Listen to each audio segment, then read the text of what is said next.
pariwisata menilai harus ada efek jera bagi pelaku yang mengganggu kenyamanan wisatawan di Sumatera Barat. Tidak hanya itu, sistem kelola pariwisata disebut mesti dirubah agar kasus-kasus di objek wisata tidak terus terulang.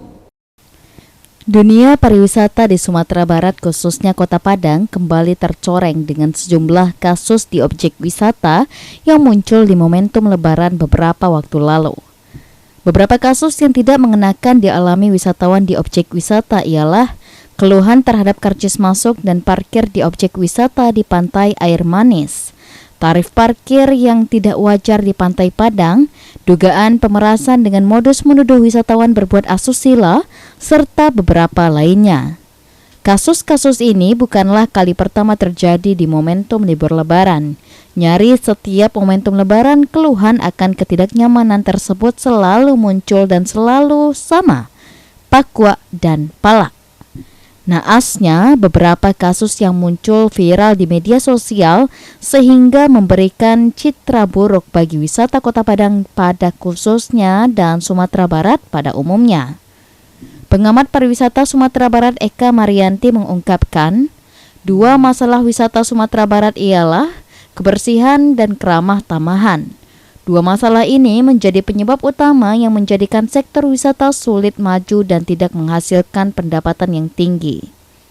Pasalnya, keuntungan sektor yang satu ini dihitung dari baliknya wisatawan yang kembali datang.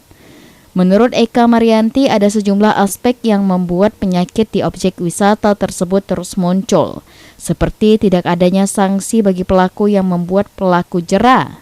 Tidak sampai di situ, Kepala Program Studi S1 Pariwisata Universitas Dharma Andalas itu juga menyatakan faktor lain adalah sistem kelola di objek wisata itu sendiri yang belum baik, seperti belum melibatkan berbagai pihak termasuk merangkul masyarakat setempat dalam satu sistem kelola wisata.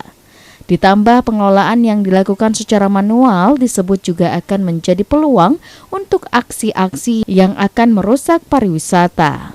Tidak hanya itu, tidak terdigitalisasi dan tersistem juga rentan akan kebocoran pendapatan dari sektor wisata. Karena berbicara mengenai kenyamanan, wisatawan tidak akan datang berulang kalau dia tidak nyaman. Ya. Sementara yang akan mendatangkan benefit terhadap pariwisata itu adalah repeat visitor. Kalau seandainya kunjungan ulang itu tidak ada lagi, ini akan membahayakan bagi sebuah destinasi. Jadi kalau mau punya uang banyak, pemerintah harus memperhatikan bagaimana kunjungan ulang ke sebuah destinasi. Sistem pengelolaan, gitu ya. Karena ada beberapa pihak mungkin yang tidak terlibat, yang tidak merasakan benefit di sana. Dalam pariwisata itu ada namanya konsep Destination Management Organization, Bang. Jadi ada namanya DMO, gitu ya. Di sana terkait dengan pengelolaan, termasuk juga pengelolaan pembiayaan, pengelolaan juga terkait dengan keuangan, gitu. Nah, jadi ini perlu sinergi semua pihak juga, dan saya berpikirnya hari ini apakah memang memungkinkan semua itu by system dan terdigitalisasi gitu. Karena kalau by system otomatis semua akan berjalan sesuai alur. Kemudian kebocoran-kebocoran itu pasti kita akan mengetahui loss-nya di mana.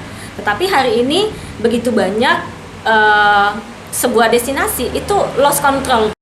Dastril Reta Hadisuri, Padang TV.